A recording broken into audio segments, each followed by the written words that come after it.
You're live, and we're stuffing our face. I just got home from the island, Isla Mujeres, and I haven't eaten. So I'm just sort of stuffing my face right now.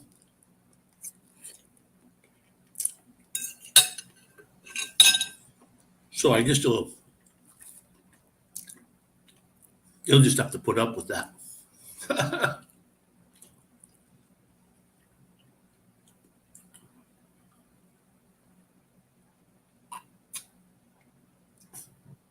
Boy, I sure had a good day today, let me tell you. Wasn't so hot. It was beautiful. The beach was fantastic. Hi there, John. Just eating. The beach was fantastic today.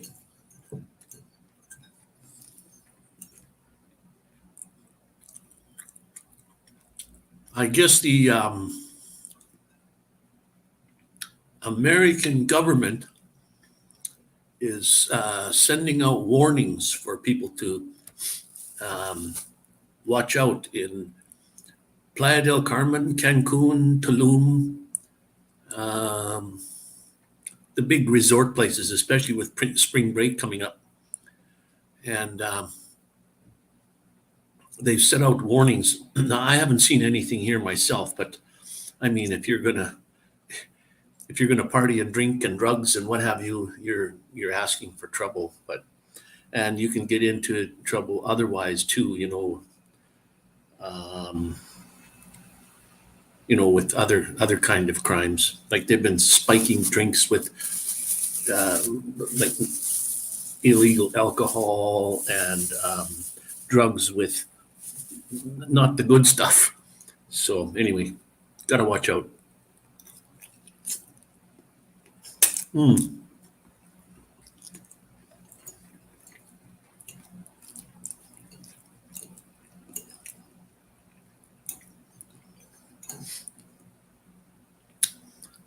I am simply amazed at countries that are like that, like Mexico, any country, even the U.S. and New York, scams of all kinds. I mean, Mexico relies on tourism to make money, and yet they scam them, and people know that, yet they still come here. Amazing.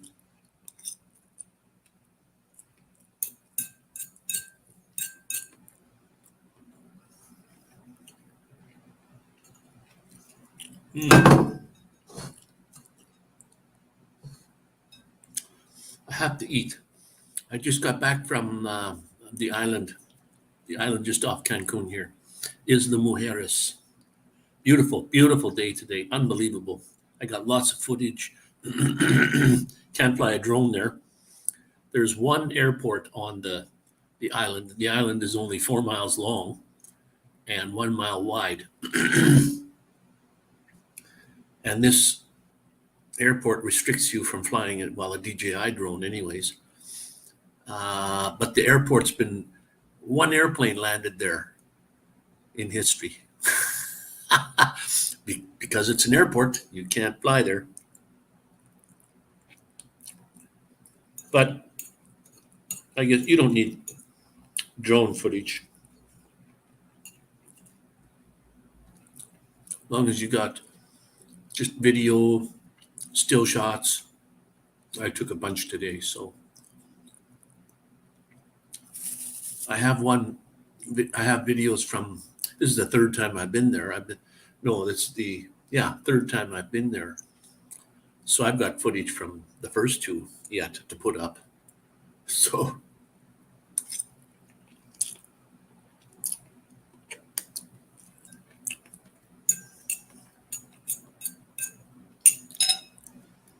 can you hear me eating? Not good. I mean, the food is good. Hello, Gina.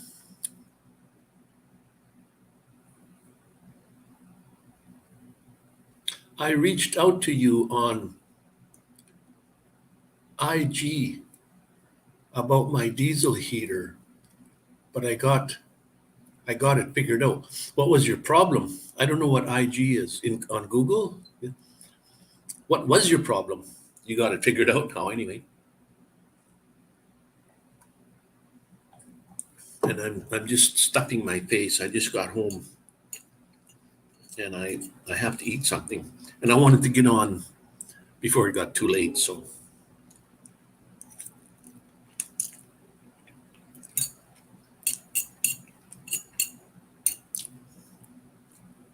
oh, Instagram.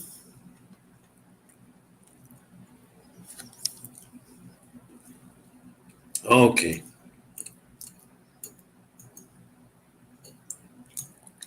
I haven't checked my Instagram, so I'll see that you posted something.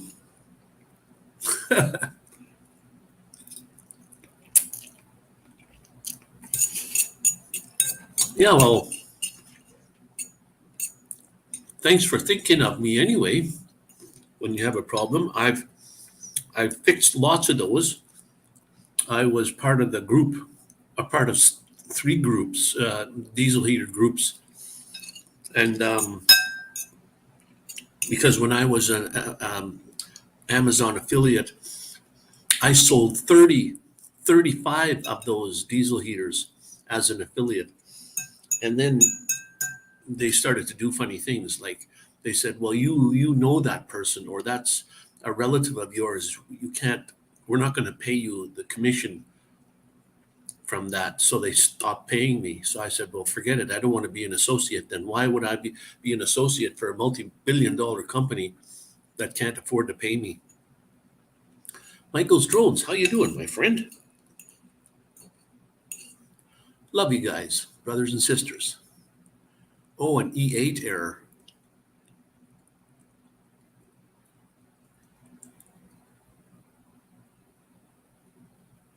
Connection was tight to my battery. You know, I'm surprised. I used the wires that came with my diesel heater, and mine's 5 years old already. No, 4 years old, and it hasn't failed. But, well, it did fail because of me. But the wires that they supply to go to your battery are pretty small. I was surprised that it actually works. I'm a journeyman electrician too, by the way, so that's why I looked at that thing, but it's been holding up.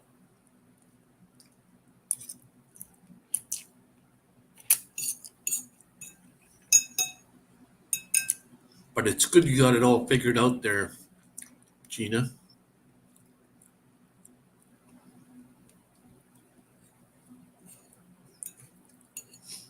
And like I said, I sold 35 of those on Amazon, and then they didn't pay me for two of them.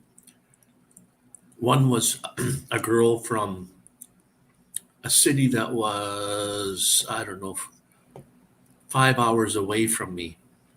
Never met her in my life. She emailed me and says, where can I pick one up in Canada? I gave her a link. She picked one up through the Amazon. Amazon never paid me any commission for it. So I contacted them. They said you can't do anything about it. If they don't pay you, you can't say, well, it's this way and that way. You have no recourse. You can't do anything about it. So I thought, well, that's pretty fancy. So I took my affiliate account off. I said, and they did that twice to me because they said that I knew this person. You can't sell to friends and relatives. And I don't, I we emailed each other.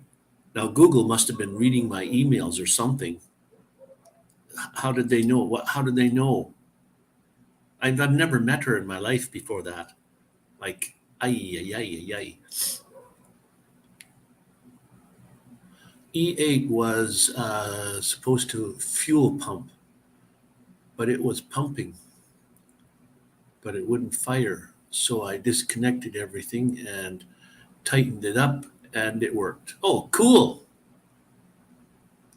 Yeah, usually I know it might say your pump problems, but the pump is one of the least things to break down. All it is a what is a piston that goes up and down inside of a shaft goes up and down inside of a housing, and all it is windings, wire windings. I mean, even if the wire breaks, it's still going to work because it's all wound together, unless your power supply to it fails, to the pump fails. But the pump usually will never go itself. Now, all your connections, take your connections apart and clean them the best you can, and then put them back together. Because when you start everything, everything heats up. Even the wires in the connectors, they heat up and they expand. When you shut everything down, they contract. And every time you do this, it goes expand, contract, expand, contract. After time, those connectors can become a little loose, or dirt and dust or whatever gets in there. They don't make a good connection then after that. So I take them apart, blow some air in there, clean them out with electronic cleaner or whatever have you, or like get a ear uh, Q-tip, clean them up and keep those clean, because that's where it will fail, is at a connection, from expanding and contracting. That happens everywhere. It's even on a car battery. If you don't tighten things up on your car battery, you'll get some flux. You'll get that green shit growing on the terminals, and that's because the connection is not tight. You might wiggle it and it's tight as ever, but that's what that's about, anyways. So good on you that you got that fixed. The mechanic, we're all friggin' dead. I'm not joking. Yeah, I know. Well, like I said, I belong to three um, diesel heater groups, and the reason I quit the groups is because I know when you own a diesel heater and you have problems, you don't want to go to a group and read all of the comments to find out what the problem is. So you ask your question. Well, it's the same question over and over and over and over again. That's what bothered me. It's just like, how many times do people have to ask the same question? But when you look at it from their point of view, I mean, they've got a E problem, E3, E4, E5, whatever the error is. And to them, it's a big thing. Your heater quit. Why is it doing this? And you go on a group and you type in your question, and either nobody answers, or sometimes people do answer, and you get lots of different answers to the questions. But because maybe that person had that problem and that's what fixed it for him. But those diesel heaters are one of the simplest pieces of machinery out there. There's not very much that can go wrong with those things. Not very much at all. I can tell you exactly how much fuel you'll burn in an hour and how much that'll cost. Exactly, because there's a mathematical formula. And that pump, especially on a 5,000 kilowatt and a 2,000 kilowatt, the pump will always pump the same. It's just the speed of it. But it always pumps the same amount of fluid all the time. And it's about the size of a small pea, which is 0.02 milliliters. So figure it out. 0.02 milliliters per pump. How many pumps a second are you pumping? Usually two or three, times 0.02 times 60 times 60 gives you how much in a minute and per hour. And that'll give you how much fuel you're burning in an hour. My unit, when it's going not full blast, but when it's pumping 2 pumps a second, that's kind of low on your lowest. After it's got up to heat and it's just maintaining your temperature, um, it'll burn a soda pop can, 350 milliliters per hour. That's a pop can size of fuel, of diesel fuel per hour. That's not very much. That's pretty small. Those things are pretty efficient, let me tell you. Um, um, like I said, there is some friends of mine that said, well, they would rather have a wave heater. Now, anytime you burn propane to make heat, you're going to get moisture in the air. I don't care if it's a wave 3, wave 6, wave 8 or 9 heater, or a buddy heater. They'll all put water in the air, and it's more than what you can breathe. Just by breathe, when you sleep at night, you're breathing. You're There's moisture coming out of your breath. Your windows will fog up just by breathing. But your propane heaters will. I think the buddy puts out a soda pop can of water in the air every hour. So that's a lot of water. And a diesel heater puts out zero water in the air because it's nice dry heat. And yeah, when it's starting up and when it's shutting down, the glow plug comes on, it's using a lot of power, maybe 10, 12 amps. But once you got it going and the glow plug goes out, you're using 0.5 amps per hour. 0.5, that's nothing. You shouldn't have to worry about power at all. Fuel, very low. It sips diesel. So very, very efficient piece of machinery. And then one guy said, well, if you turn the diesel heater on, it won't shut off. Well, he's using a wave 3 or wave 6 heater. And I said, well, what do you do when you turn your wave heater on? It never turns off either until you push the button to turn it off. So, I mean, that made no sense to me. And then not only that, the diesel heater, well, the kind I have anyways, only has 2 settings that you can program it to turn itself on and turn itself off.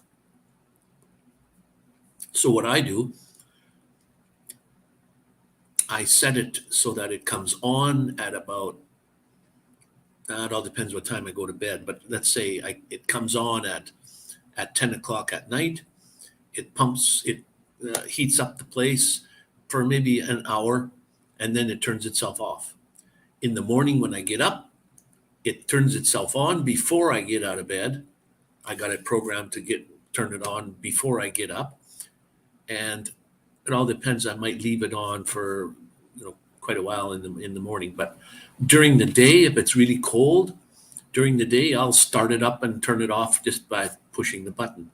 But other than that, I got 2 settings, morning and night, when it turns itself on and off all by itself.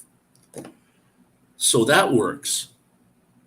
And yes, once it is pumped, if you turn it on and get it going till it gets nice and warm in there, it won't turn off. It'll pump all day long.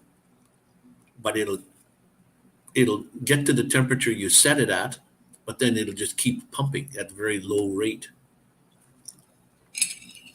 And it'll get too warm inside.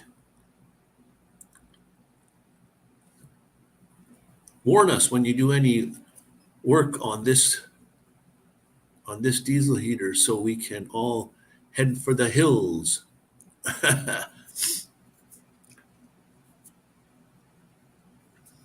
I have fixed more diesel heaters than I sold.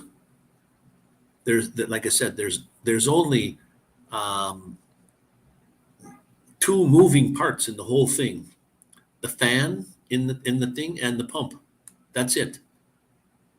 Nothing else moves. and there's almost 200 degrees coming when you got it pumping as hot as it can go. And a 5 kilowatt diesel heater will pump at 5 pumps per second. So there's a lot of heat coming out of there. Let me tell you, it'll get nice and toasty warm inside your vehicle or inside wherever you're at. Now I have a 5,000 kilowatt, which is, some guys were saying that it might be too hot for a small van like that. But a 2,000 kilowatt is their smaller unit, actually physically smaller. And a 5,000 kilowatt is a bigger unit. But then, like you said, or like I say, the Chinese like to play little tricks. So they have an 8,000 kilowatt unit, which is exactly a 5,000 kilowatt unit, but in the programming, they program the pump to go faster and the fan to spin faster. That's it. It's trickery. It's not an 8,000 at all. You're buying a 5,000 and being fooled into thinking that it's an 8,000. So never buy an 8,000. Just buy a 2 if you got a small place, and a 5 if you got anything else, and more than one. Like what's his name, Ronnie Baron. He's got a big place and he's got 2 diesel heaters that he's got going. I guess one maybe is one in the front, one in the back. One is not enough to keep the heat up. It'll heat like a sticks and bricks garage, no problem. That should keep that nice and warm for you.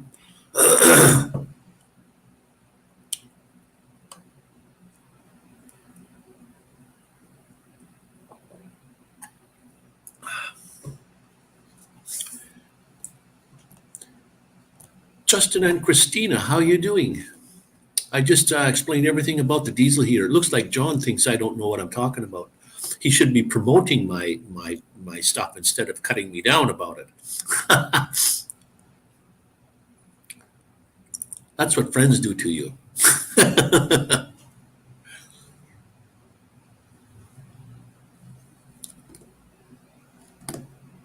Hey, Bill. I think I do have. Is Newfound Drones pop in? I didn't see him.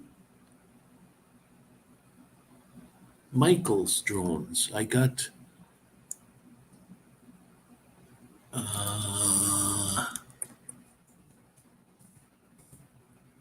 Do I have Michael's in here like that?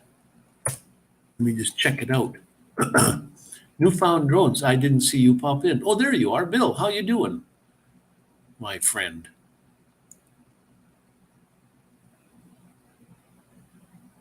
Oh, I don't have Michael's programmed into the unit.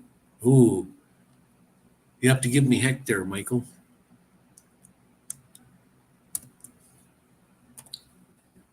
And Newfound, I think I have in. There's Newfound, if it pops up. And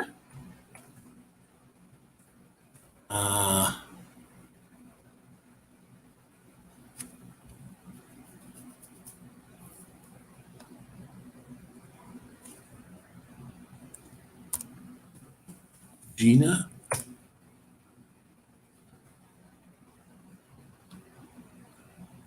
Gina was in here.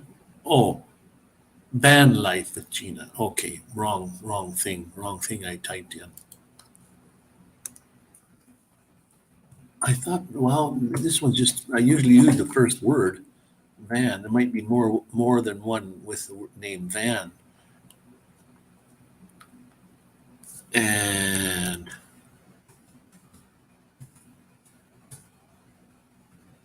Justin and John. I think it's just the JDS part. Yeah, there, Justin and Christina's link.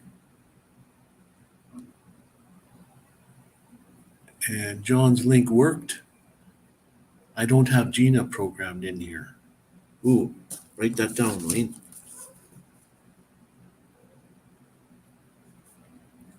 Van life with Gina.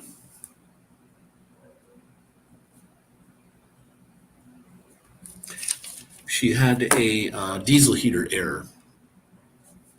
Said it was the pump, and she fixed it herself. It was a power problem, I think, loose wires or something, or that's what it fixed. If she redid the wires anyways, and it got fixed. And Bill is in the house, and Michael is in the house. Thank you for popping in. It was a quick pop-up again today because I went to Isla Mujeres today, the island, and had a great time over there.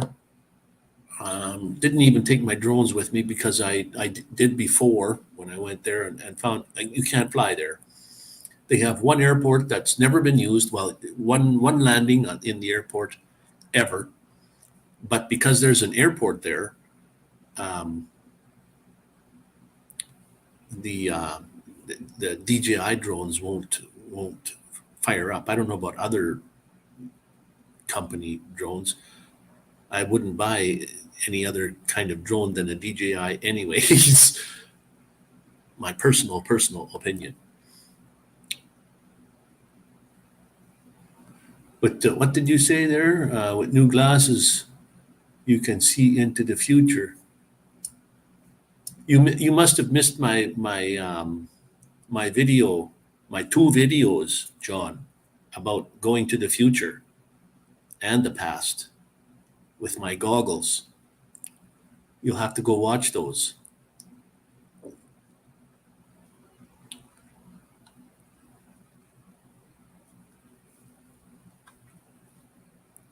I was living in the year 3000.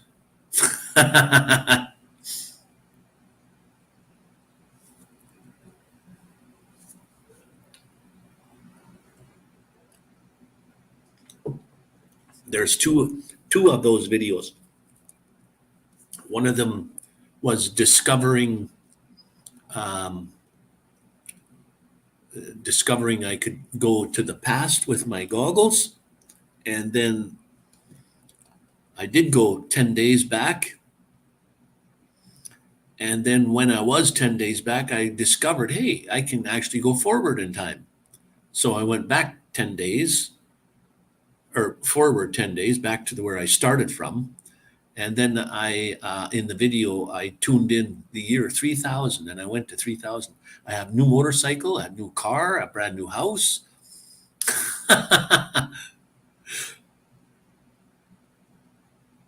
We never had any problems with our gasoline heater yet. Knock on wood. Yeah. I had with my diesel heater, I did have a problem once, but it was my fault. So, and I had that was an E3 error, which was a glow plug. So I didn't have the proper wrench to take the glow plug in and out. So I bought one after the fact. But those wires that go on the glow plug, when you put it in the hole and tighten it down, I was just using a needle nose pliers. And somewhere on YouTube, it said, don't use needle nose pliers to tighten it up. So I did, but you can't see in there where you're grabbing. So I grabbed the wires and not the nut and turned the wires, and the wires broke off. So my fault. I had taken it apart because people were saying they're worried about soot buildup. Well, and then there was misleading information about soot buildup. People would run their heater on high most of the time because to burn off the soot. You don't have to do that. You can run your heater on high to get it going till it's nice and hot, and then run it on low. You can run it on low for a week. You'll never get soot buildup as long as at the end of your burn that you burn it on high for about 10 to 15 minutes at the end when you want to turn it off. Put it on high for 15 minutes. You won't get soot buildup at all.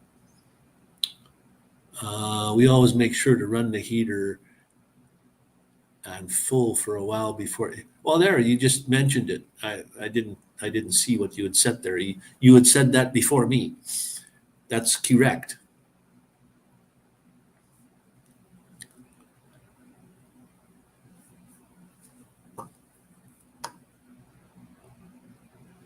Yeah,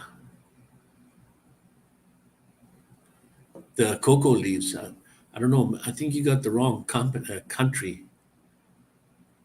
That's way down south, Brazil, down there. That's where they have the. Mexico is totally illegal for drugs. They don't tolerate drugs here in Mexico. I've seen a whole bunch of people get busted on the beach. Not tourists. The tourists were buying. It's the locals that were selling. And there again, you're in Mexico, and even if it's plain old like marijuana, where it's legal in Canada, um, you don't know what you're getting here. It could be laced with something. It could be synthetic marijuana. It could be whatever. You don't dare try it.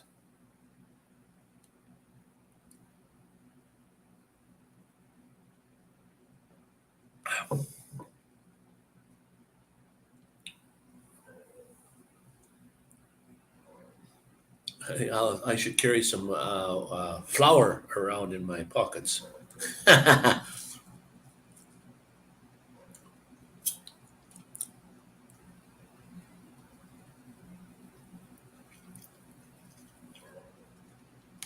I think they hired the Mexican government hired 100,000 police officers to, especially the hotel zone in Cancun here. They're all over the beaches. They're walking up and down, and they got long guns across their chests with their finger on the trigger, like because the cartel was doing something, and the police are out there actually to protect the tourist, uh, the tourists. So there's a lot of them out and about.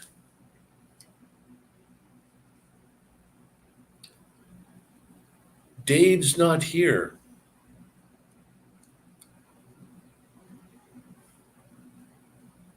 You can get a lot of stuff at the pharmacy. Now, what do you mean by a lot of stuff? Like illegal stuff or legal? And you really got to watch out when you buy medication from the pharmacy in Mexico, because they don't use the real stuff. They use, well, it's pretty common that the drugs you're buying are not the real thing. It's a pretty common thing.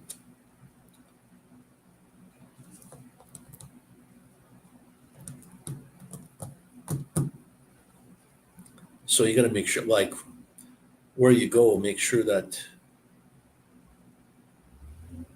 oh, legal meds. Okay. Legal meds. Some meds are I can't walk in my own country. I can't walk into a pharmacy in my own city and say, well, even my pharmacy that I buy my drugs from all the time, my medications, I can't walk in there and say, I want this, this, and this, unless I have it on record that I buy from there and it has refills. If it's got zero refills, I got to go see the doctor. He can fix it up and I can get them again. Even in my own city, in my where I get my medications from Costco.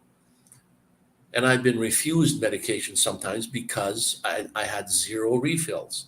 So I got to go to the doctor, get him to sign a new thing and say, okay, I'm good. I make him do it for a whole year. I need refills for a whole year. So I don't have to go back and forth all the time. So I'm running short. I was running short on a couple medications here in Mexico. So I go to the pharmacy. I can pick up anything without a doctor's prescription or not, as long as I know the name of it and how many milligrams I want. I can pick up anything except for certain things like penicillin or probably some sort of that has a narcotic in it or something. I think then you need a prescription in it with it. But other than that, like my metformin or that because I'm diabetic, all my I checked out all my medications that I take. I can just go to the pharmacy and pick them up, no questions asked. It's very, very strange. And I like their medical system here, way better than Canada. Like when I broke my back, for example, if I was in Canada and that happened, I could go see the doctor right away. But to get an x ray or to get an MRI or to get a CT scan, I'd have to wait months in order to get that. That's the problem. But it would cost me absolutely no money out of my pocket whatsoever. Here in Mexico, I didn't have I don't have insurance. I just didn't buy any because I'm a diabetic and insurance would have cost me an arm and a leg. So I figured, well, I'm not going to fall and break my back. I'll be okay. So anyway, I broke my back. Uh, to the hospital to get an X-ray or to a CT scan. I just walk in. 5 minutes later, I'm getting a CT scan. 10 minutes later, I'm out. I'm walking down the street back home in less than a half an hour, all done. And I have to pay for it, of course. But it was very, very, very cheap. Now, there again, when I called, I'm a white guy. They couldn't see me, but just by my Canadian accent, they said it was going to cost me minimum of $1,000 per scan. And I thought, holy smokes, wow. And $300 American money this is, $300 just to talk to consultation with the doctor. Well, the guy's house that I'm staying at, he's Mexican, of course. He called the hospital and explained the situation. Price came way down. It was 600 peso, 300 pesos. It was $15 to see the doctor. And I think it was like a couple $100 for the scan.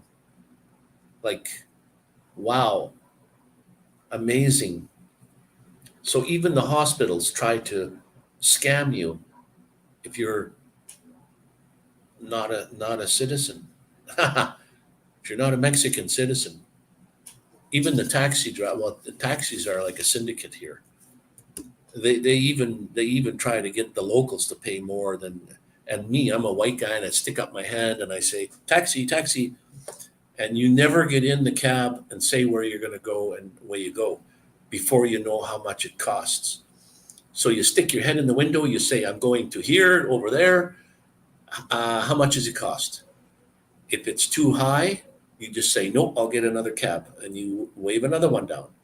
Or sometimes I hold up a bill like 50 pesos and I said, is this enough? Because I know how much it costs to get around different places. So I tell them how much I'm going to pay. If they say no, see ya, bye. I'll another cab will come along. I'll get a ride. Matter of fact, I went to this little open door, well, really tiny little coffee shop. I'm sitting outside on the street almost. I thought, let's see how many cabs go by in 10 minutes. So I set my alarm, 10 minutes. I counted 26 taxi cabs go by in 10 minutes. So there's no shortage there's 9,000 taxis in Cancun alone. So they're just everywhere. And because the people that drive the cabs, they have to pay some money to get their car worthy to be a cab driver. They have to pay the syndicate leader that owns the taxi company. They have to pay him so much a month. They have to pay gas to get their cars fixed.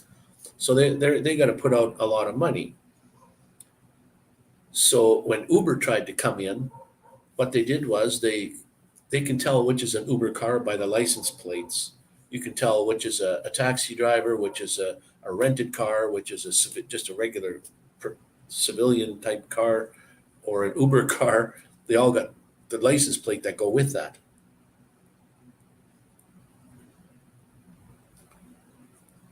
No prescription for lots of things. Yeah, you're right, Justin or Christina. Yeah, you're absolutely right. So they would stop the taxi drivers would stop an Uber car, pull a guy out of the car and his the people riding that he's giving a ride with, and then set the car on fire. Sometimes they would put it on a flat deck truck after it's finished burning and then drive it around the city so that people can see that the taxi drivers don't want Uber to come into Cancun. And they stopped Uber from coming to Cancun several times until one day in the news, the government said, okay, that's enough. If any taxi drivers does anything with Uber company or there's only one taxi company in all of Cancun. That's it. If any taxi driver does anything to an Uber car, takes the people out of it or whatever, they're going to fine the taxi driver and they're going to take his license away for so long.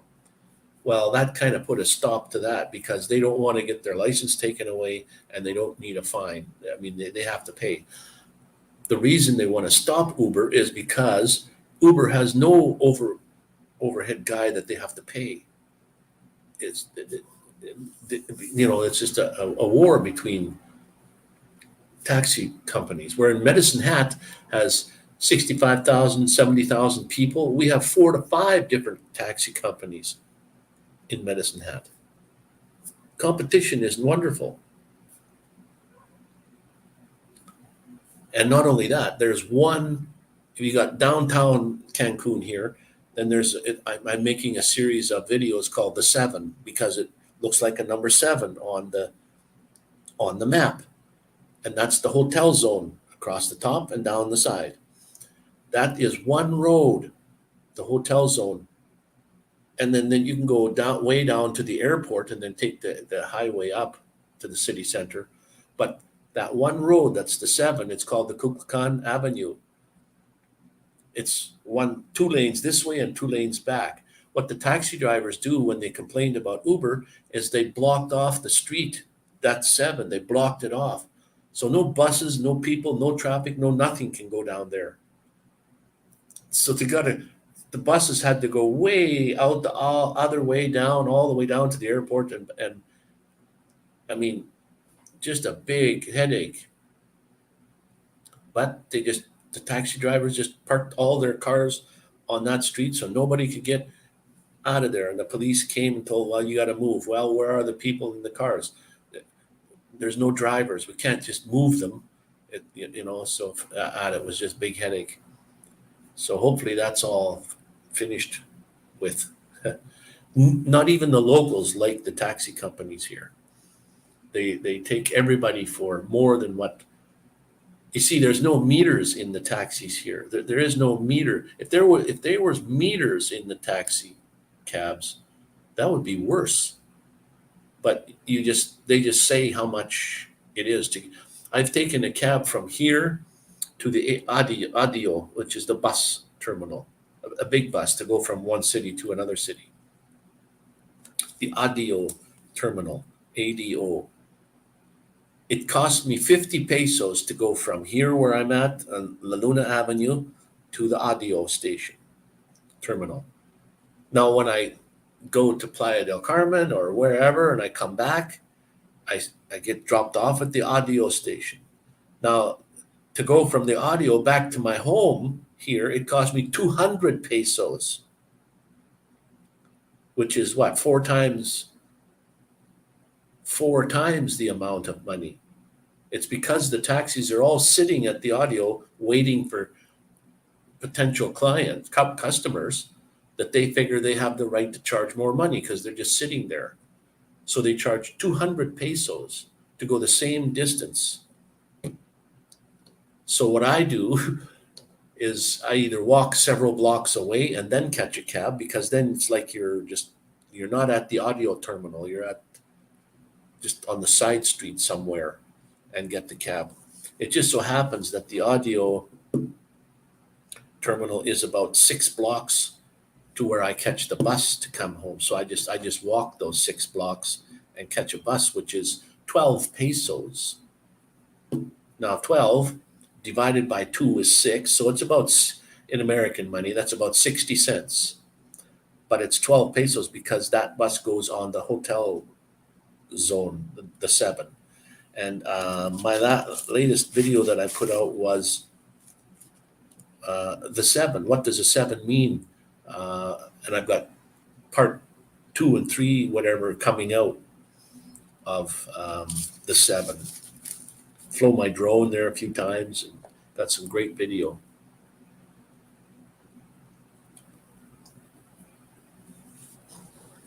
Yeah, Dave usually is. He's come on my lives once, I think, or twice. He's a great guy, though. A fellow Canadian, lives in the Quebec type area. Wonderful person.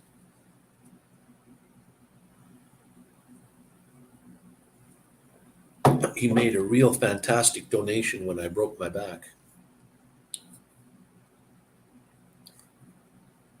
Love the guy tremendously.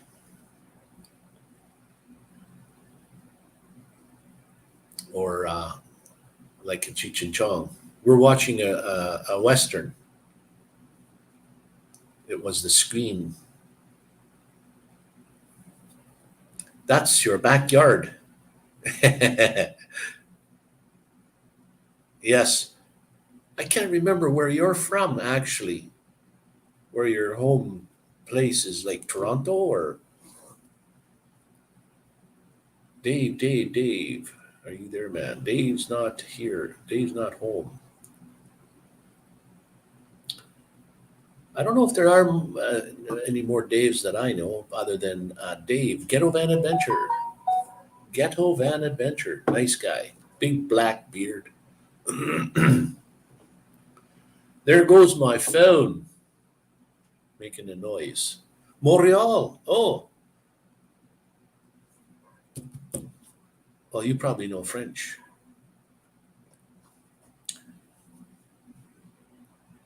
Montreal is like English and French, no? Not like Quebec City. I've been to Quebec province a few times. So, no, twice, because when I went through, we is a weird word for yes. I was with some French people. They were driving out to the airport, and this girl was talking on the phone, and she goes, "Oui," and I'm saying, "You got to go." No, she was saying yes to her friends.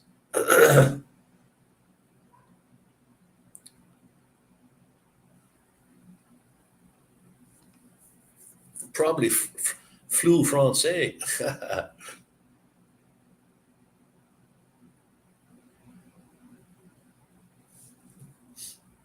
Yeah.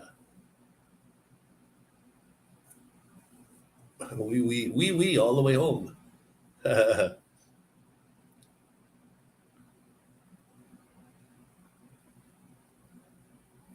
Well, at least they're bilingual there, not like Quebec. I was refused in a restaurant. I was refused to a menu, and I was refused to order anything because I didn't speak French. I didn't know any French words except "we."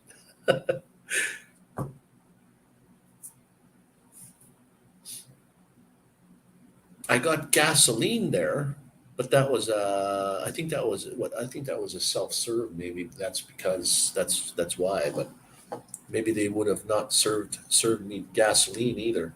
And yet, other than Quebec province, when I was traveling across Canada, I met several French people. Like I went down to some river in some city, Newfoundland, New Brunswick, somewhere in there, and I could hear them a husband and wife speaking French as I was walking up to not to talk to them, but just walking up to the river, and I could hear them speaking French. And when I got closer, they had asked me something in French, and I guess they assumed I was French too, and I just said sorry, I don't speak French. Well, then he spoke better French than she did. She spoke a little bit of, but very nice people. Like actually, the French people themselves were very nice. I just had a couple of situations that I really didn't like at all. Like when I was there, they wouldn't serve me. I never ever asked for French fries. Like I don't know what their problem was.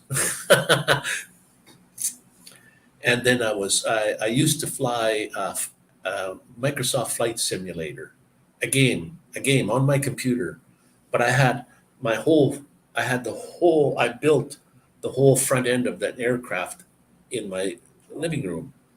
Had three monitors on top, so I could look all around my aircraft almost. I had gauges and everything on monitors. I had even physical gauges that I purchased to turn the dials, and I had the throttles, the brakes. I had everything built. I had the front end of a 737 was in my living room. I built it to fly Flight Simulator, and then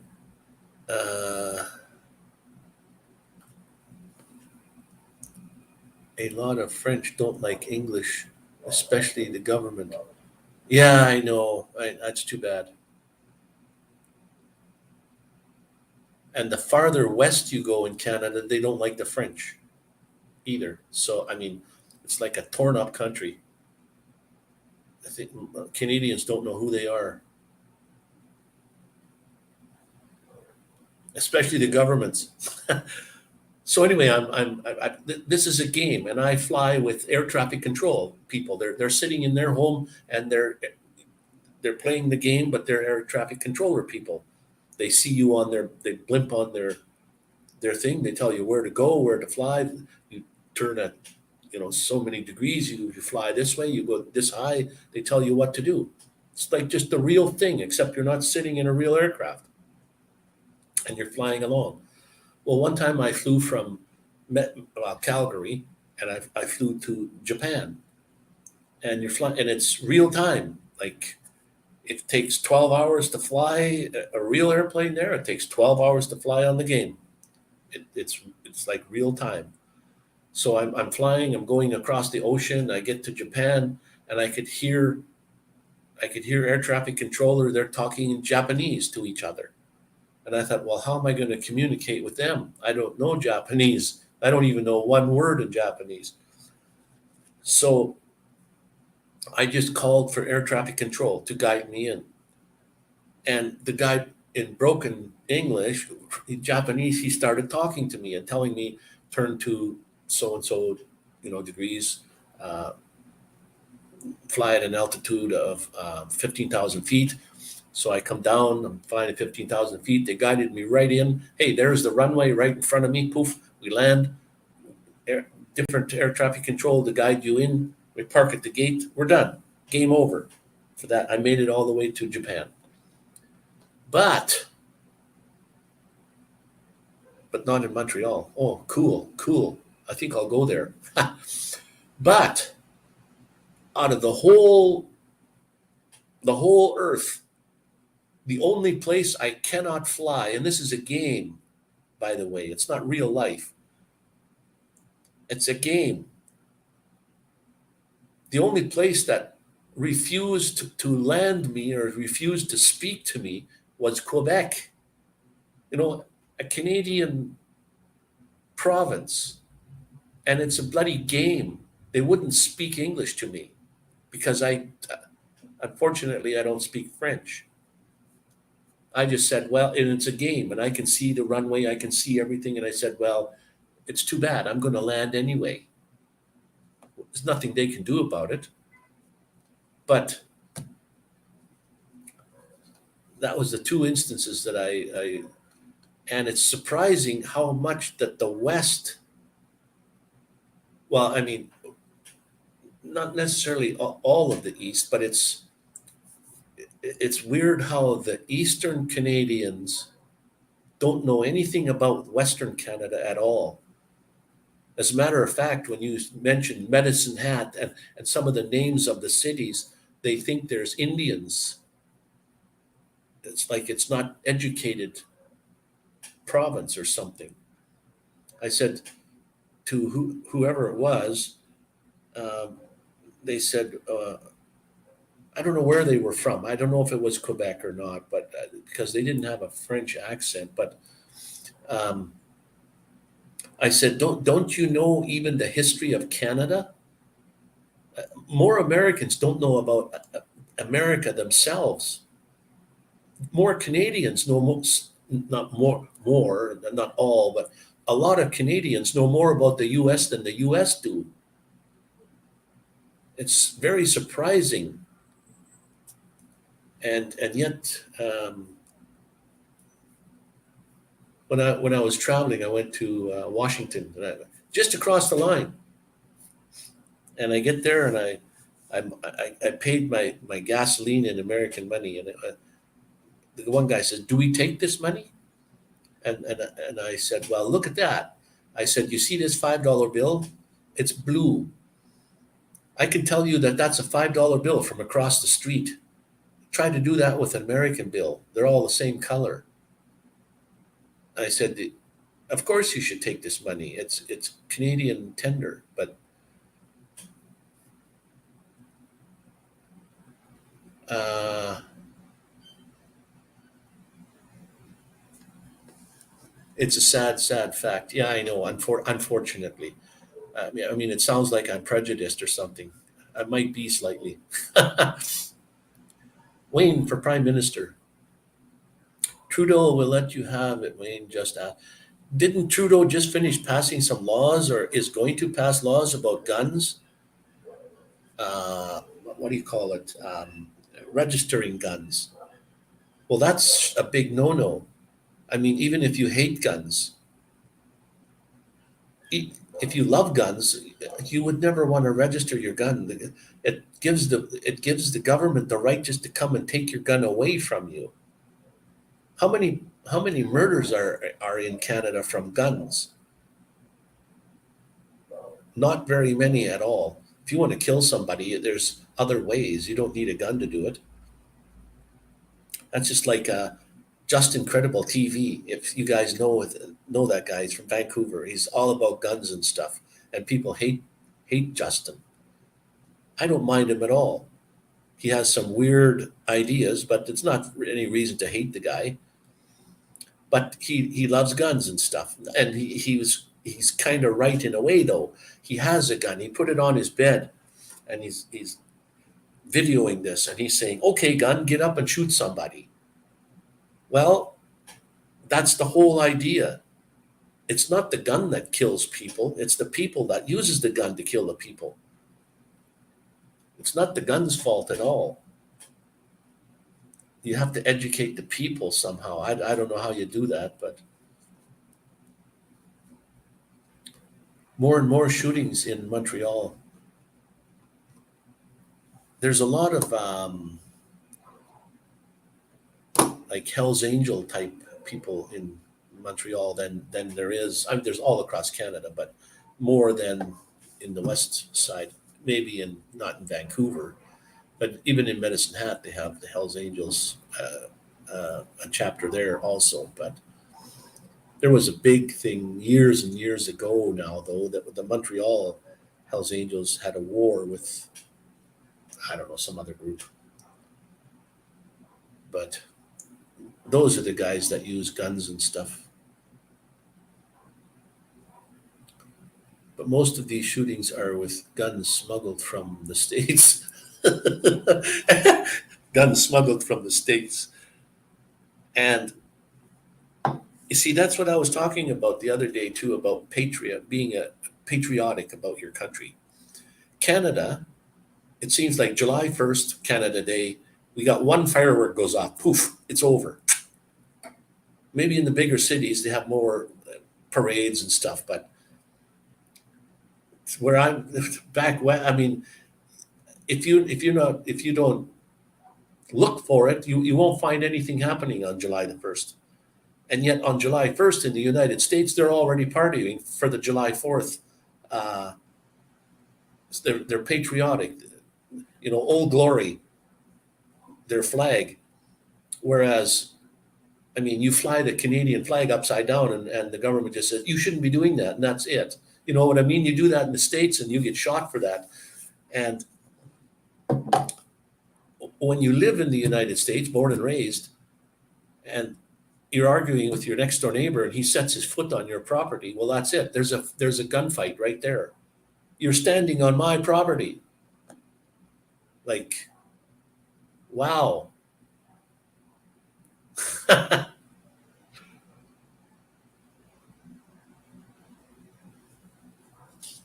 Or like, yeah, there was several jokes like that. Like, stupid guy brings a knife to a gunfight.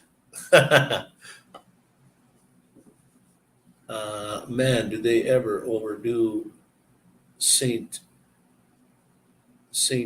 Juan Baptist Day in Quebec? Oh, really? I don't even know what that is. Saint Juan Baptist Day? You know that time when Quebec they had a vote on whether to split away from Canada? Quebec got to vote. Why didn't they let all of Canada vote? I'm sure they'd be gone by now. I shouldn't be talking about Quebec like that. I mean, they are part of Canada, and I thought I was a person that loved everybody. They're all my brothers and sisters. Unfortunately, they don't like me, so I don't know. John the Baptist Day. Well, I know John the Baptist, yes.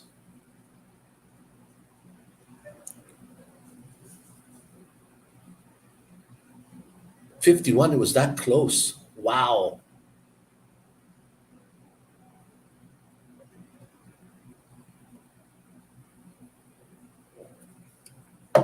That's one thing you don't want to. Gee, I had a tan, but I must have got burnt today. I can feel it in my skin. Um, Two things you don't talk about on is politics and religion.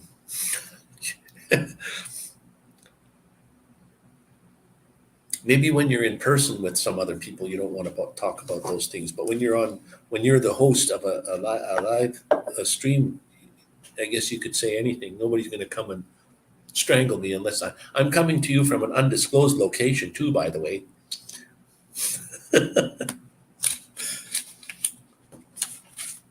Now I shouldn't be talking bad about people. That's not like me.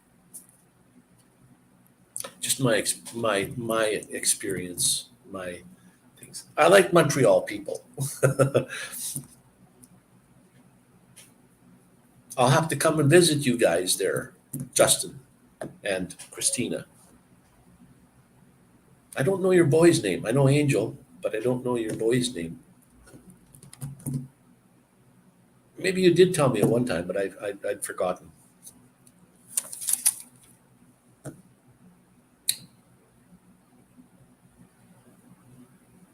They use it as Quebec Day.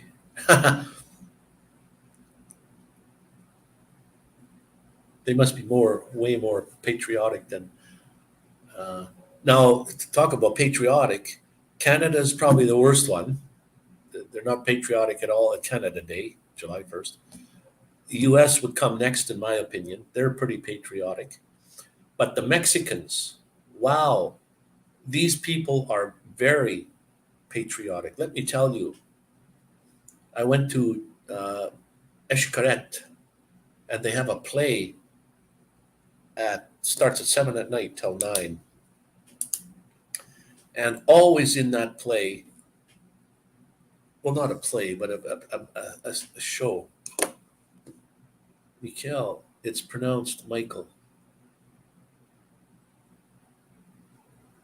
Michael. Canada Day is a huge deal in Ontario. Oh, cool. Now you see Ontario. You're getting closer to the middle of Canada. Winnipeg. Almost. There's a sign just outside of Winnipeg. It says, "You are in the center of Canada." From left to right, not from top to bottom. I think you go to the farthest city north in Canada and you're still at the border. The rest of Canada north has got nothing except trees and snow. It all depends what, like when you travel across Canada, Quebec is the biggest province, but it's one of the fastest to get across because it's big on top and it comes down small at the bottom, where the border, where the highway one is. Where Ontario, it could take you 3 days to get across Ontario. It's huge. It's not the biggest province, but it's huge to get across. And then Prince Edward Island, the smallest province we have, is, I would say, pretty near tie, or if not even slight bit better than British Columbia for beauty, and not so mountainous like BC is. I'm driving in Prince Edward Island and somebody says, look for Mount so and so. And I'm looking at it, says, where do you see mountains? I don't even see a mountain. That's over there, he says. I said, well, that's a big hill. That's not even a mountain. But I guess they think, but the dirt is really lots of iron in the dirt. It's just red. That's why you got lots of potatoes there. Ontario used to be called Upper Canada, and Quebec used to be called Lower Canada when it was first, like, those are probably the oldest provinces too. I guess when whoever the settlers came over, that was the first part. Like when you go to the Parliament buildings, they're very old. Like that's the oldest part of Canada is on the east coast. And then as they moved their way west, I was at the Parliament buildings. I went through all the, like, it's not just one building, it's several blocks big of the Unknown Soldier, where they have the two guards, where the one was killed at one time. I went there, and I can see why one was killed. I mean, they're walking out on a street corner, more or less. They just stand there, and then they march back and forth a couple times, and then they just stand there again. Like how wonderful is that, really? That they can do that, but they're on the street. Anybody carrying a gun could just walk along and shoot that. I don't know why you'd want to, but why that guy did that in the first place. But wow, then I could see why. It's just so open. I didn't get to go through whatever that building is called with the big clock on the top, the green roof and the clock. They're doing some construction there. They still had tours through it, but you had to sign in for a tour, and then it would be an hour later to get in. And there was scaffolding and stuff all around the outside, so I didn't bother going in. Yeah, we have.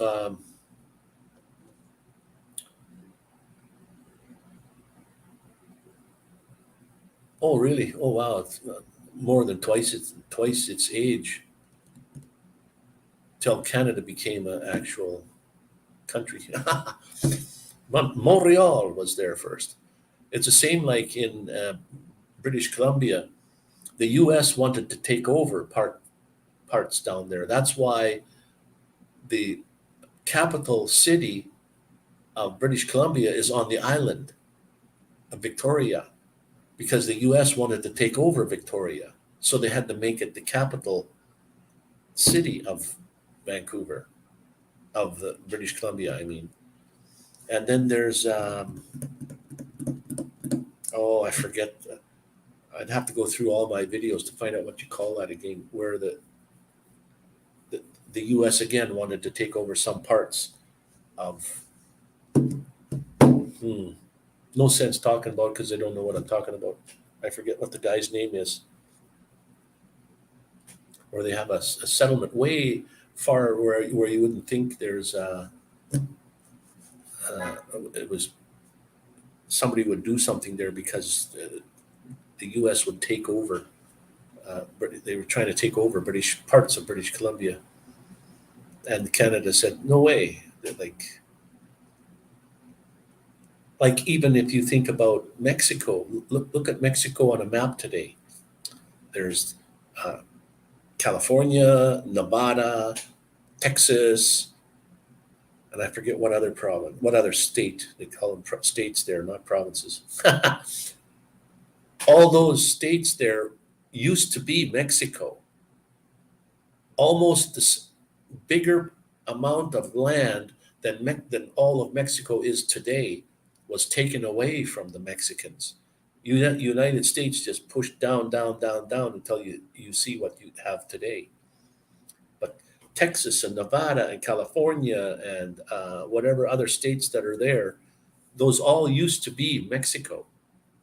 Like unbelievable. And you look at it on the map, Mexico is on the map that I saw, the colors were green, and anything in blue used to be Mexico. And its land mass is almost bigger than Mexico is today. Like, wow.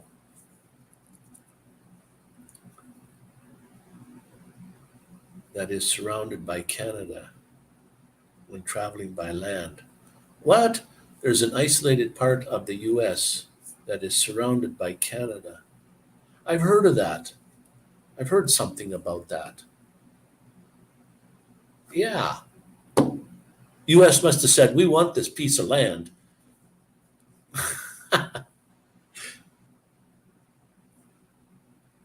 Now, today, it's a little different, but years ago, before 9/11, there's probably several, but there's one city where right down this, not Main Street, but right down the center of the street is the US border. So if you're walking on one side, you're in Canada, and if you're walking on the other side of the street, you're in the US. 9/11 happened.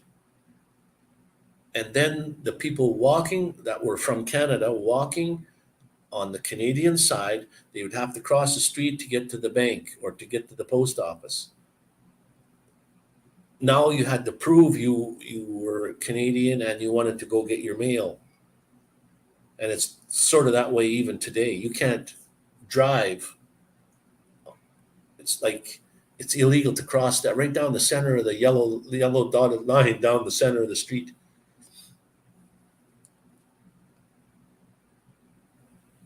Because of the map makers. Wow. You got to go to bed. It's 10. It must be 11. It's 11 your time?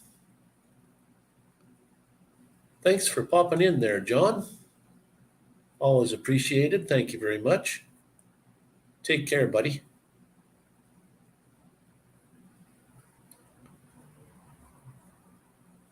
Fly some more drone stuff. Let's see some footage.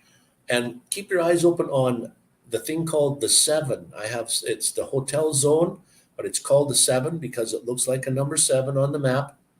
And I went way down to the bottom of the 7. I did a video there and a drone flight. Then I took a bus partway up, took some more, partway up again, and then across the top. And it's going to be 3 or 4 parts, but it's all about the 7, why it's called the 7 and what it looks like. It's right on the beach. There's only one road all the way, the Kukulkan Avenue.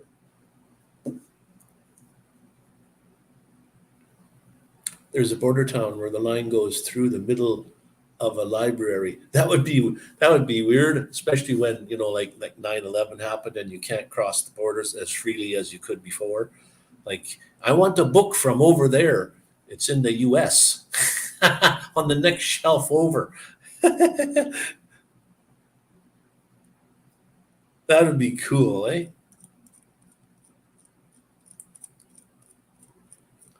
Or what about time zones? Are there any Like Saskatchewan doesn't change their time. But there's got to be cities that are right on the border, either on the province or the state, where one half changes and the other half doesn't. I don't know if there's anybody else in the world that does everybody change time everywhere, uh, like twice a year. I don't know. They should stop that. I think we had a vote on that. It was so close, but we didn't win. I would put it to summertime times and leave it there. I like it when in Medicine Hat anyway, the sun goes down at 9:30, 10 o'clock at night. It's starting to get dark. Not at 4 in the afternoon. It's dark already in the winter. Like, what?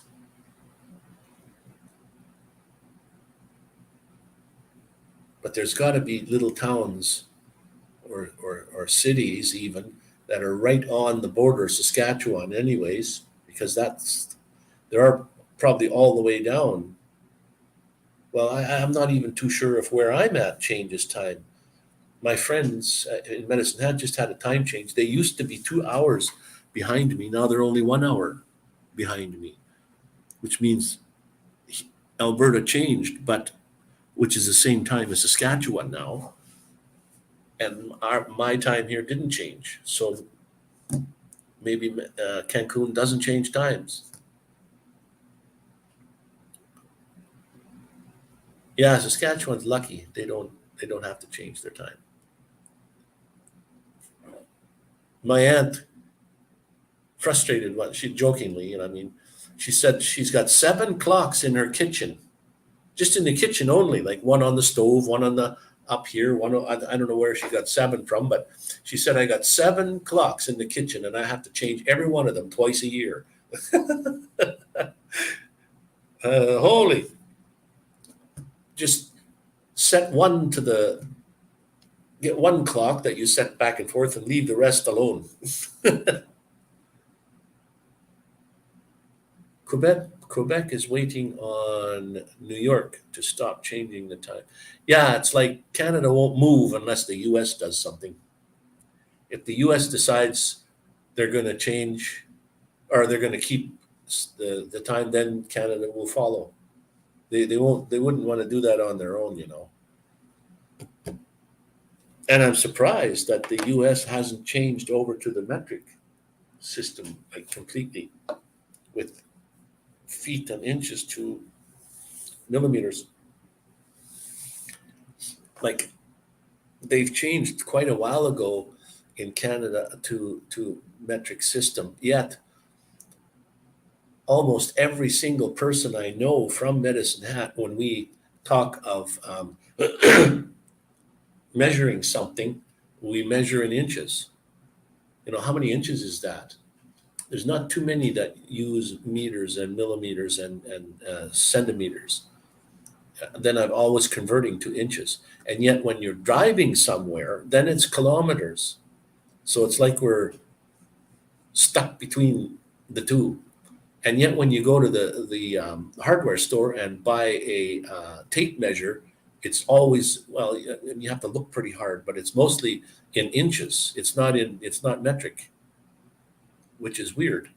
I have a tape measure that has inches on the top and centimeters on the bottom.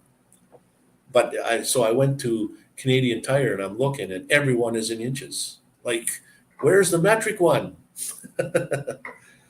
And it should be Celsius instead of Fahrenheit anyway. Because whoever thought of 32 degrees as being freezing? Who thought that one up? And Canada used to have that. And most Americans, when they hear Celsius, they will, okay, now I got to convert it to Fahrenheit so I know what you're talking about. Well, I had to do that too when we first switched over. Somebody would say it's 25 degrees Fahrenheit or Celsius. And I said, well, what is that in Fahrenheit? So I know what you're talking about. Well, after a while, a year or whatever it took, you just don't convert anymore. You just know that 25 or 30 is hot. 35 is even hotter. It doesn't matter what the number is.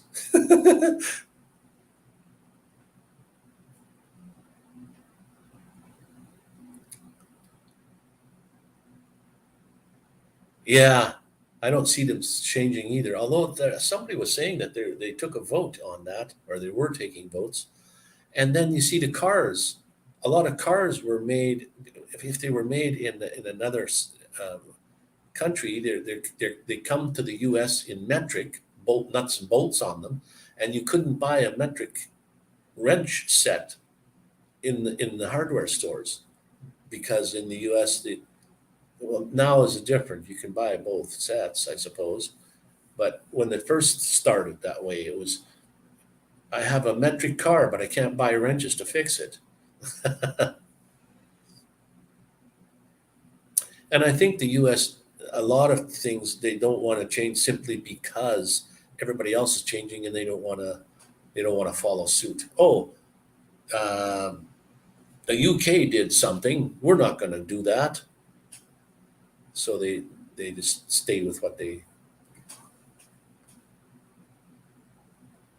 anyway.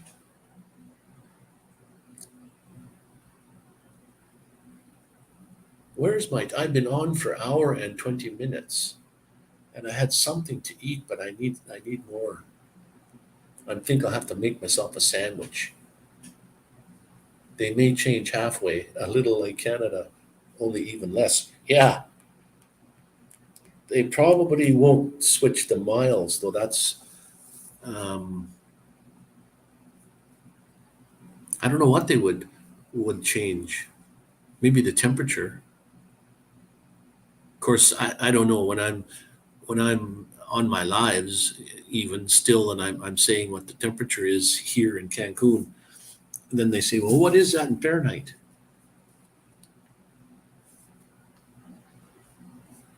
You just got to know that whatever temperature I tell you, it's warm. Okay. What's the temperature in Cancun? It's 25 degrees in Cancun right now. 25 degrees in Cancun right now. I have the air conditioner on. Not that I feel sorry for anybody that's way up north there, that's in the cold still.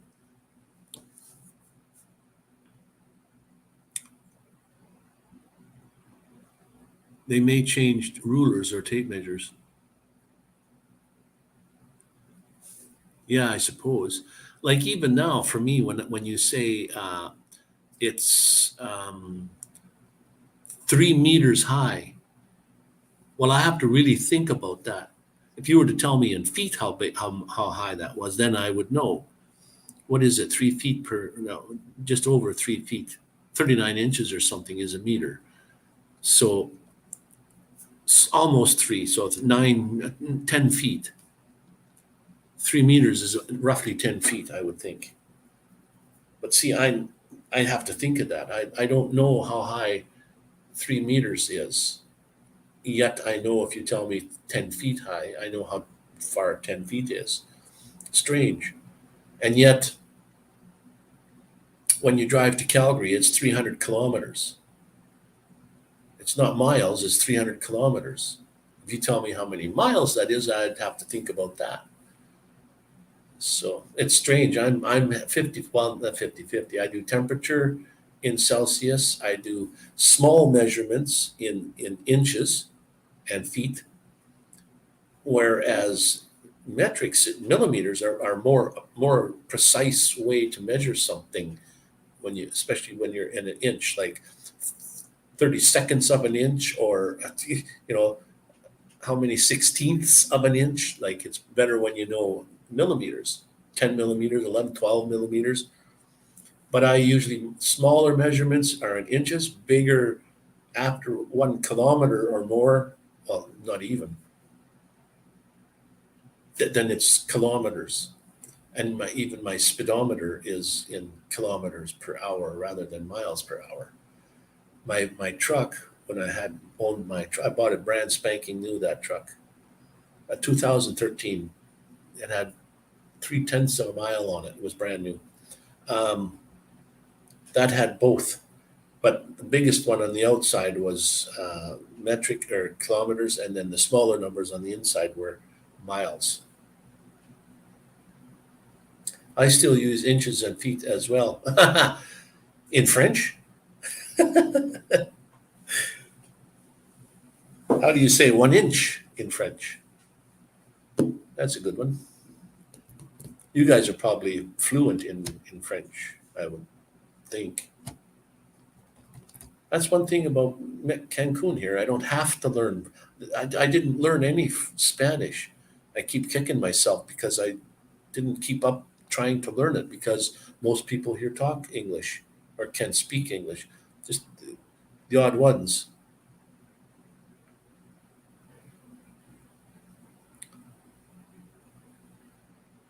Inch. Poussé? Un poussé?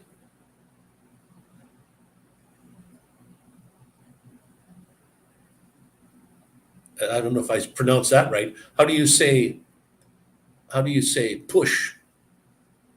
I saw a movie one time where a woman is giving birth and he was saying in French, he was saying push, push.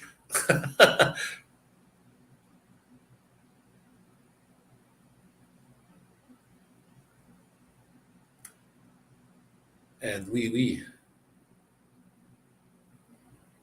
Well, una, one, un poussé. Oh, it's probably pronounced almost the same, just spelled different. Yeah, weird. See, here's one. Let me type this in.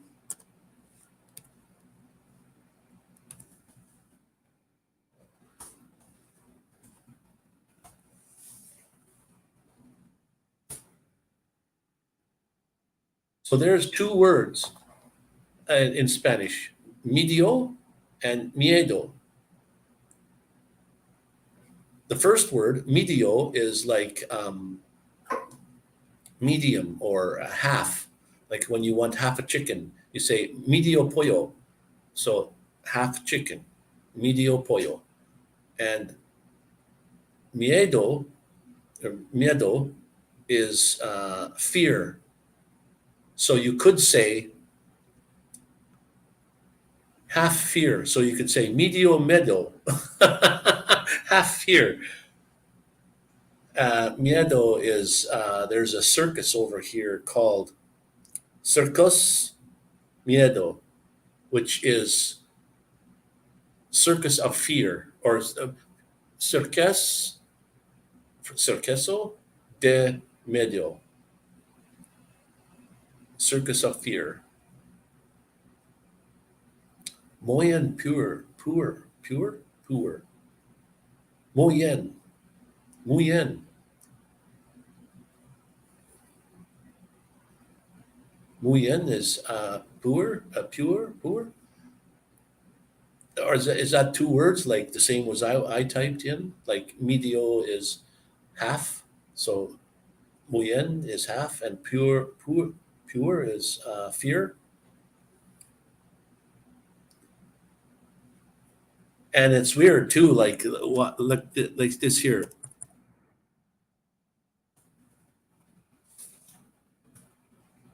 That would be in the polo. Polo, polo.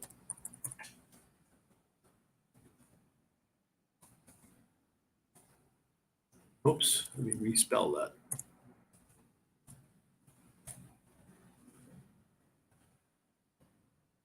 Is fear. Oh, yeah, or scared. Same thing as in Spanish too. So this pollo, when you get one L in a word, it's pronounced with an L. When you get two L's in a word, it's like a Y. So pollo. Pollo is chicken. And I would go when I first got here, I'd say, can I like a chicken taco? Can I have polo chicken or polo taco? They said, what are you talking about? Polo taco. And I said chicken. And they said, oh, pollo. So then I kind of learned. Like this one here too.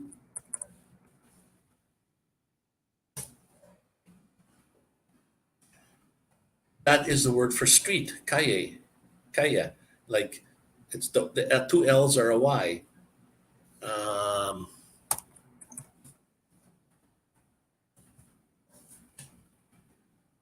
Here's one. Now this is H-A-D-A, and you would think you would say that hada, but the H is silent, so why put it on there? But the H is silent. Ada. Half is demi, or moit, moitis. I can't pronounce French very well. I wouldn't be a very good French. Ada is a fairy, a beautiful woman with wings, a fairy. Not Ada.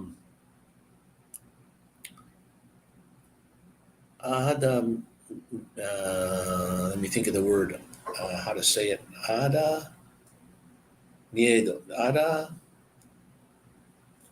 Um, Man, I forget.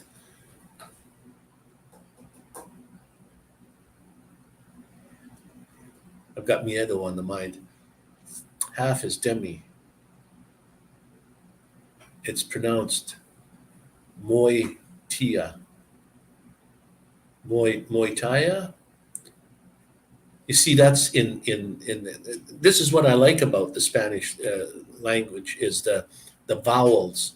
The vowels in English usually always have two. Like the letter A is could be a or a, ape, ape, or apple. They'll both start with the letter A, but one is pronounced like an apple and an ape. Whereas in Spanish, though,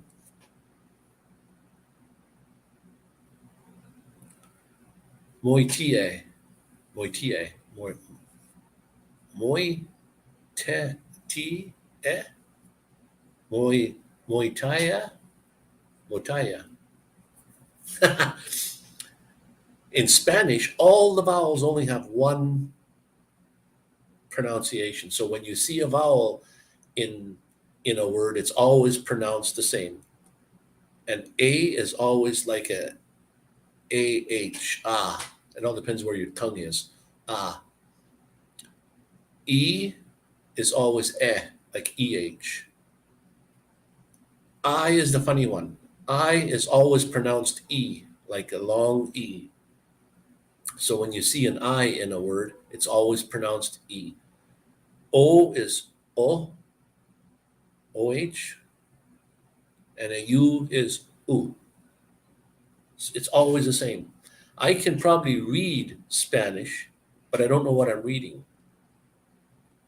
Because I know when you get two L's together. Oh, you took Spanish in university. Well, you probably know what I'm talking about then, that's for sure. And I might even have parts of it not quite right. This is just what I learned from the street. It's not, I didn't take mine in any kind of and then okay, here's one for you.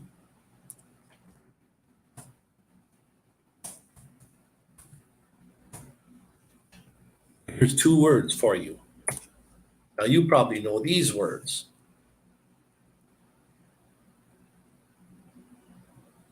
I'm trying to think of what that is now.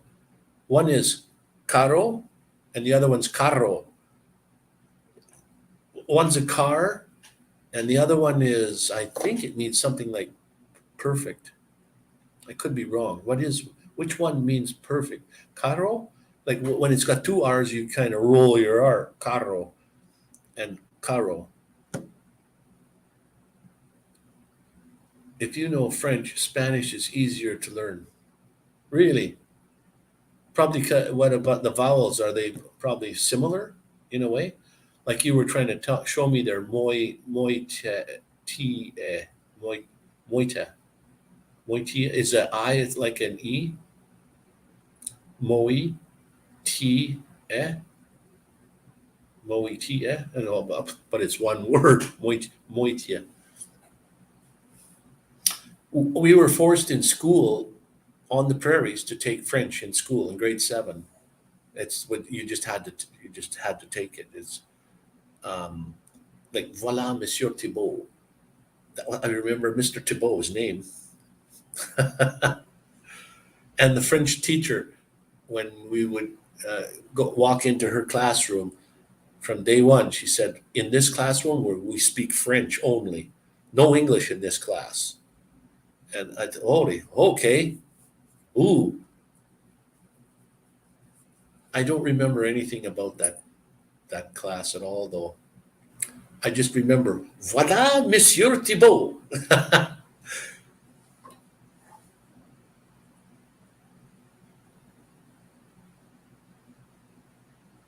Carro is, oh yeah, okay. Well, yeah, carro, yeah, meat. What do you call it? Carne, carne de res.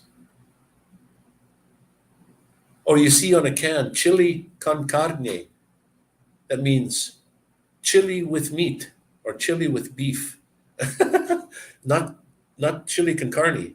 Like I from Canada there, chili con carne means like the beans and the tomato sauce and the beef and the mixed in, and usually it's hamburger chili con carne. But here you see on the can it says chile con carne, and con means with, sin means without. Like Coca-Cola sin azúcar, or azúcar, not sugar. Coca-Cola sin azúcar is Coca-Cola without sugar, or Coke Zero. Or you can get Coca con azúcar, like Coke with sugar. Con is with, and sin is without. Like I remember that one, like it's a sin without. Don't have it with sugar, without sugar. Café sin azúcar, coffee with no sugar. Or café con azúcar. And leche is milk. I just had a coffee on a little cafe restaurant here.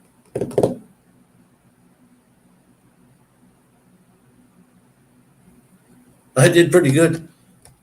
Moitea, moitea, moitea.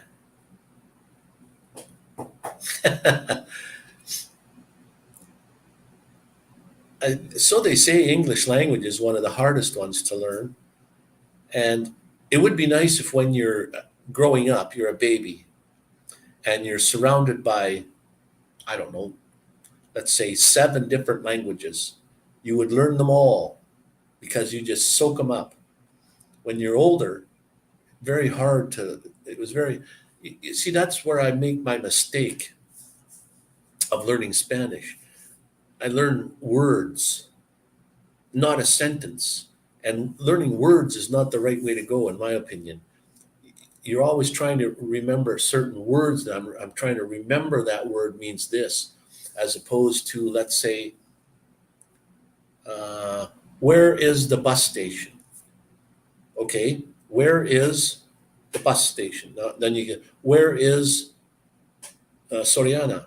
So where is part should always be the same. So if you learn that one sentence, all you got to do is change the end words. Like, where is the bus terminal? Where is Soriana? Where is the bank? Where's the museum? Where's this? Where's that? It's so much easier, but I failed to learn that. I'm ready to go home in 6 weeks, and I haven't learned any Spanish at all. I do know, I think, one sentence. Yo viva aquí. They say English is the easiest to learn. French has so many silent letters. Oh, wow. I'll give French one thing about French is it's kind of a beautiful language. It's just the way they talk. It's kind of a German, on the other hand, is like and Japanese or something, or Japanese. It sounds like you're yelling at each other.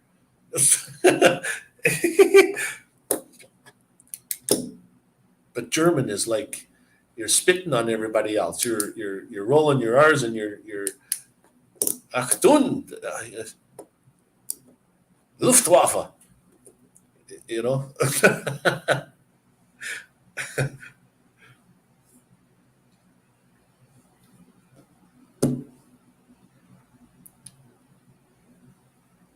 But English, I mean, when you're born and raised with it, it doesn't seem hard at all. That's for sure, because that's what you grew up with. I should have actually learned more Spanish than I do. Yo vivo aquí. Oh, I know also puedo tomar tu foto. I know those two sentences. Yo vivo aquí is I live here. I always tell the taxi driver, I live here. Yo vivo aquí. And puedo tomar tu foto is can I take your photo? Or can I take your picture? Because sometimes I try to do out of my shell. I'm trying to get out of my shell about photography and get back to when I used to be a photographer. Well, work with a professional photographer. Go for this. Make sure the cameras had film back in the film days. I could take a few shots. I learned a lot about photography. I don't even use it to my advantage these days. But getting out of your shell is just walking down the street and walking up to strangers and ask them if you could take their photo. Like the rejection can be pretty high. You can't take that personal. But I see something about a person I really like. Maybe he's fully tatted on his face or something, or something about the person, love their hair or their clothing or something. And you just walk up and, can I take your photo? Puedo tomar tu foto? And sometimes they say no, sometimes they say yes, but it's very hard to come out of your shell. You see a lot of people begging for pesos. They're sitting on the ground though. They got their cup out there and they're begging for money. And I put a couple of pesos in their can and then I say, puedo tomar tu foto, and take their picture, get right down on their level and take their photo. I mean, life is pretty hard for some people in Mexico. I don't know how they can make a living. My goodness. Chinese is very hard because it's completely different than any other language. And not only is it Chinese that the written language is like pictogram things, like it's, and I've seen guys writing out that pictographic stuff like it's nothing. Like, wow, how do you memorize that? I guess when you're born that way and in that, how do you memorize all that? There's only 26 letters in the English alphabet. You put them together in a certain way and they form words. Like, wow. And then I don't know if they teach you in school when you're learning to write in English. Do they tell you that you have to have a space between words? Like you just pick it up that you're writing a word and then there's a space and then there's another word and then there's a space and then there's another word and another space.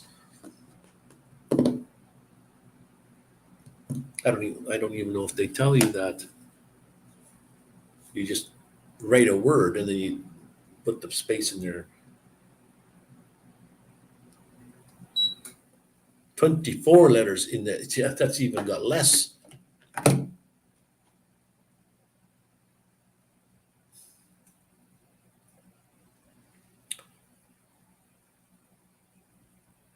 I don't know about Spanish. I think they have 26 letters, maybe even more, because they got the U has a tick mark beside it, whatever you call that, like the French do, and an E. No, is it the letter E? Can have a tick mark which is more pronounced than the rest of with an E without. Like Cancun, the U has a little beside it, that little check, that little mark. Cancun is an island, actually. it's surrounded by water. And Cancun means snake pit or snake den. Kun is den or pit, or can is snake. Cancun.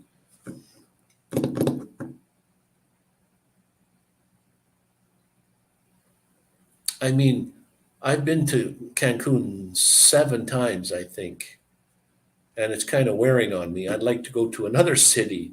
I've been visiting other cities, but I mean to live in. I wouldn't mind like living in Mexico, living in Mexico. I really like the culture here. Well, I'm more in the Mayan and the Aztec culture as opposed to the Spaniards. I like that play that we saw there on Xcaret. They always have at the end that part where the Mayans are doing their thing. They have human sacrifice, and they really believe in human sacrifice. They would sacrifice their children. They would, when they were playing puck to puck, that thing where you hit the ball with your hip and it tries to go through the hoop.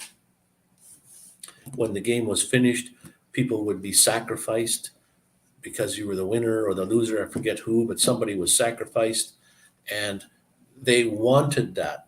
They really believed heavily in sacrifice, because when you just died of old age or died from an accident or whatever, it takes you days to get to heaven. It would take you a long time. But if you were sacrificed, you would go to heaven right away, instantaneously. So that when you grow up in a culture like that, as a matter of fact, when the Spaniards took over, they couldn't believe they had to convert them to Catholic, because they didn't like the sacrificial stuff. That was a big no-no.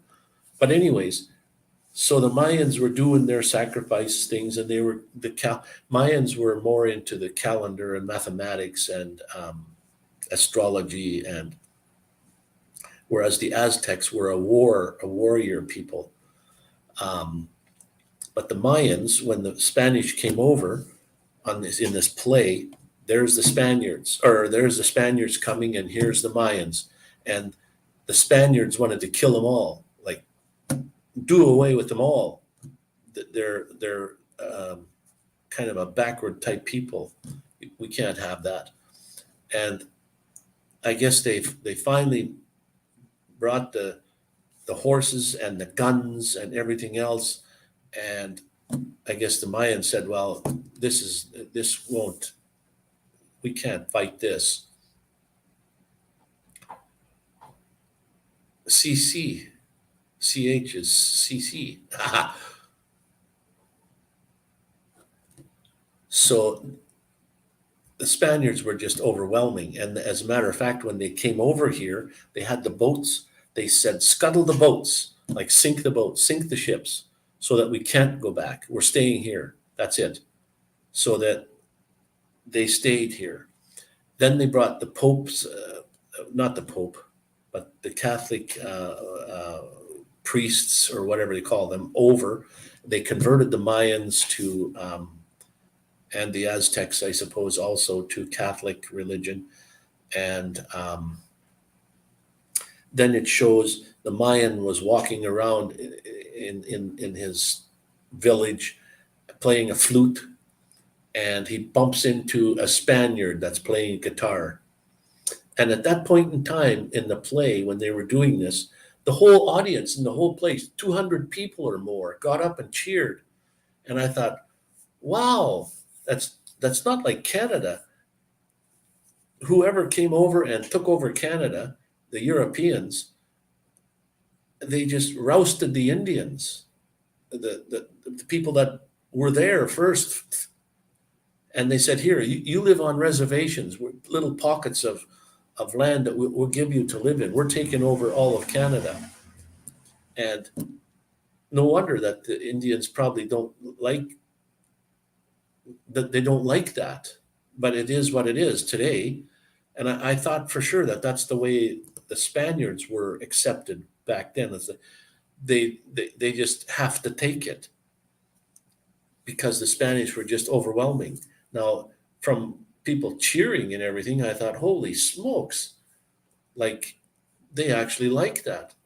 That they're very religious. They're very Catholic religion here, like almost unbelievable. Yeah, a lot of they brought the disease over and stuff. Same as the white man did a lot of Indians in when they brought they gave them all here's a whole bunch of blankets to keep warm, and they with the smallpox and stuff they just wiped them out from disease that they had never had before, and the same thing with the Mayans. Most of them died because of virus and disease problems. Yeah, really. And yet you can tell a real Mayan here by looking at them. Their facial features are more like Neanderthal kind of hard, not good thing to say, but they're more Neanderthal kind of facial features and short people. Whereas a Mexican, Spaniard maybe type people are taller. The women, Spanish women, are very beautiful bone structure in their cheeks and in their face. I find them very beautiful, bone structure and everything. Whereas Mayan women and Mayan men are kind of the same. To me, they're like a Neanderthal type of look. That's just the way they look. Yeah, Aztecs, and they're like a shorter people.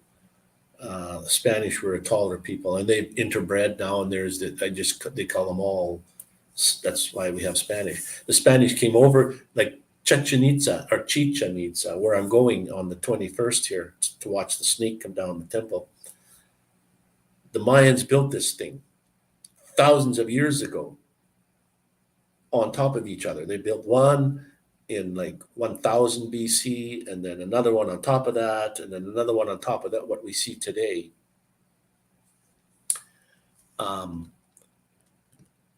They knew the mathematics way back when. They knew that all the planets would line up in a straight line in the year 2000 and something, which it did.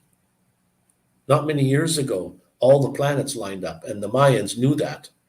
They said that the Mayans were way ahead of their time, even before the British or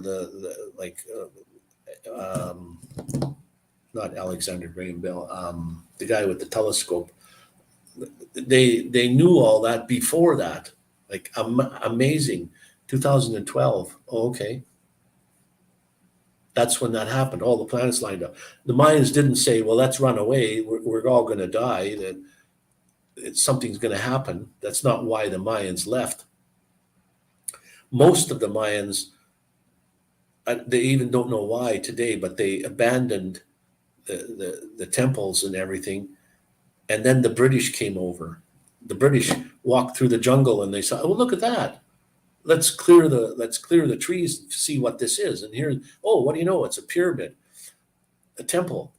But even on today, when you look at a map, you look at Chichen Itza, it's a temple. It's not anything else. It's not a pyramid. It's not a castle. It's a temple. And the British came in, or the Spaniards came over, and they said, this is a castle. And if you look on a map, it's called the Chichen Itza Castle. It's not a castle. There is some things even about it that they don't know today. It's built on top of, I think, a couple of cenotes, and that was thousands of years ago already. And most of the cenotes in this area, and there's lots of them, were formed because they say that the asteroid that hit Mexico is the one that wiped out the dinosaurs. Is the one, and that just off the shoreline of Mérida, or that city that's right on the coast there, just north west here of Cancun. 3 hour drive northwest of Cancun is where the biggest, and that's like that's where the whole earth just, well, it changed everything. That's where the cenotes come from. But anyways, the temple is built on a cenote, and each of the four sides, each side points to a cenote farther out.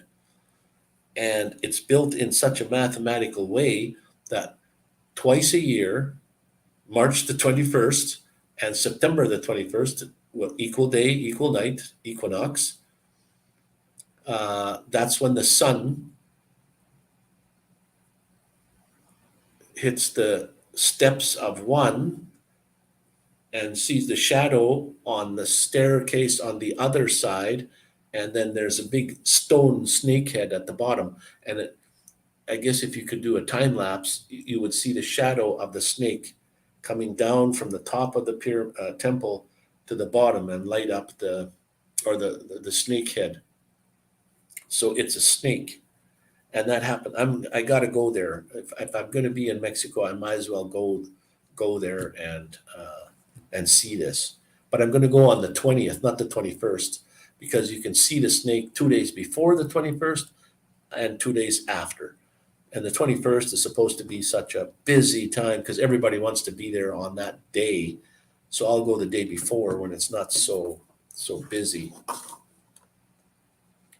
It was the end of their calendar, and it was they have like that whole pyramid.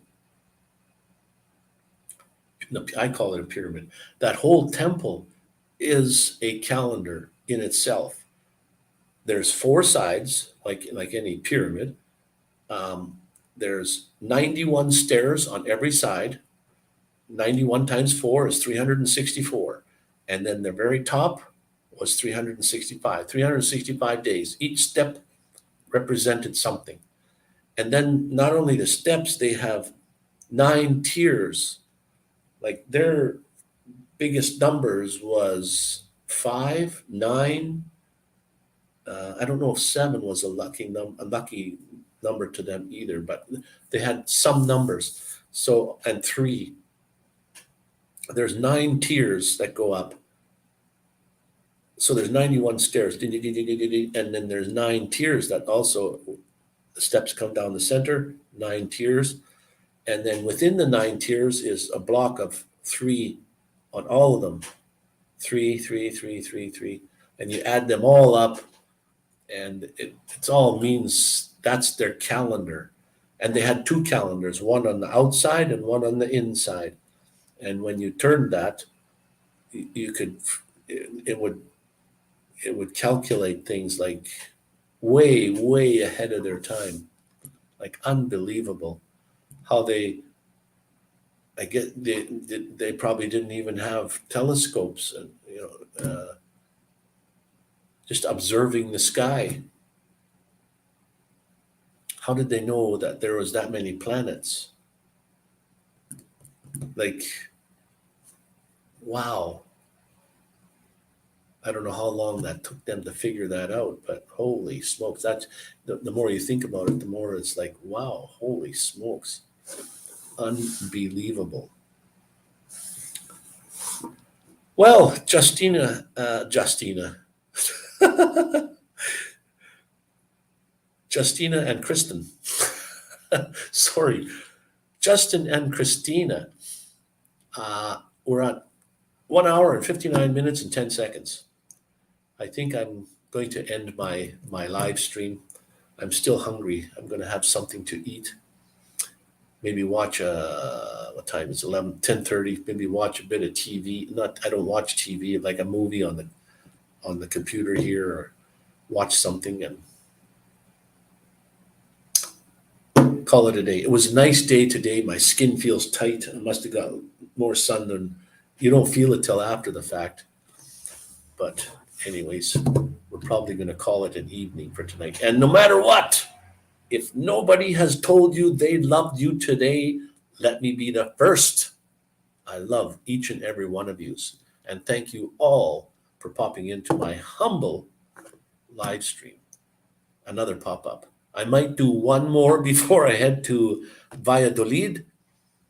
And if I take my computer along with me, because I have to put whatever I video and film over there, I'll fill up my little memory cards fast. So I have to place someplace to put them.